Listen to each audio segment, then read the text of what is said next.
कहिलेकाहीँ क्रिकेटले यस्ता पलहरू दिन्छ जुन तपाईँले कहिले बिर्सनुहुन्न। म स्कटल्यान्डमा भएको नेपाल र नेदरल्यान्ड्स बीचको अविश्वसनीय भिडन्तको कुरा गर्दछु। त्यो खेल जसले हामीलाई 1 होइन 2 होइन 3वटा सुपर ओभर दियो। हो, तपाईँले सही सुन्नुभयो, इतिहास बन्यो र म तपाईँसँग यसलाई फेरि अनुभव गर्न आतुर छु। त्यसोभए कल्पना गर्नुहोस्, यो एकदमै प्रतिस्पर्धात्मक त्रिकोणात्मक टिजी सिरिजको उद्घाटन खेल थियो। नेदरल्यान्ड्सले टस जित्यो, पहिले ब्याटिङ गर्यो र प्राय 3 विकेट गुमाएर 170 रन बनायो।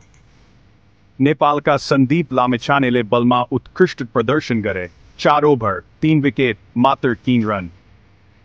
साँच्चै जादुई प्रदर्शन। अब नेपालको कति रन पछ्याउने पालो। यो एकदमै अन्तिम सम गयो।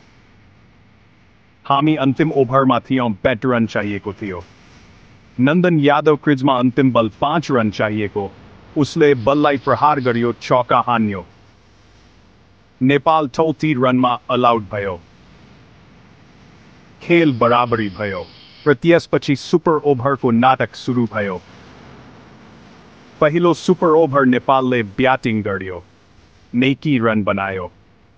नेदरल्यान्ड्सले उनीहरूले पनि त्यति नै रन बनाए, 20 रन। तपाईँ विश्वास गर्न सक्नुहुन्छ यो अझै सकिएको थिएन।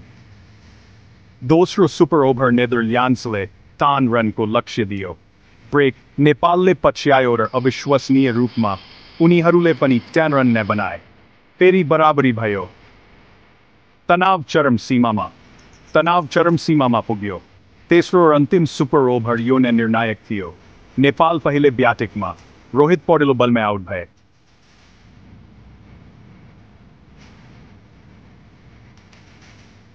रुपेश सिंहले 2 डट बल खेले, त्यसपछि उनी पनि आउट भए।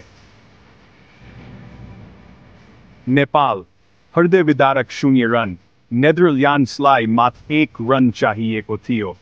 माइकल लेभिट उनी अगाडि बढे, पहिलो बलमा छक्का हाने, खेल सकियो। नेपाल पूर्ण रूपमा स्तब्ध भयो। तर कस्तो लडाई! रोहित पौडेलको 10 रन, कुशल भुर्तेलको तेजका 4 रन र सन्दीपको बलमा उत्कृष्ट प्रदर्शन, सबै हृदयदेखि, सबै जोशका साथ। नेपालले हारेको हुन सक्छ, तर यो एउटा अविस्मरणीय खेल थियो। 3 सुपर ओभर, 1 विश्व कीर्तिमान। यसले क्रिकेटलाई सुन्दर बनाउँछ। यो नेपालको लागि अन्त्य होइन, यो त सुरुवात मात्र हो। उनीहरू फेरि आउनेछन्, अझ बलियो र अझ भोका भएर। लाइक, शेयर र सब्सक्राइब गर्न नबिर्सनुहोला र एउटा कमेन्ट छोड्नुहोस्। नेपालमाथि गर्व छ। कस्तो रात, क्रिकेट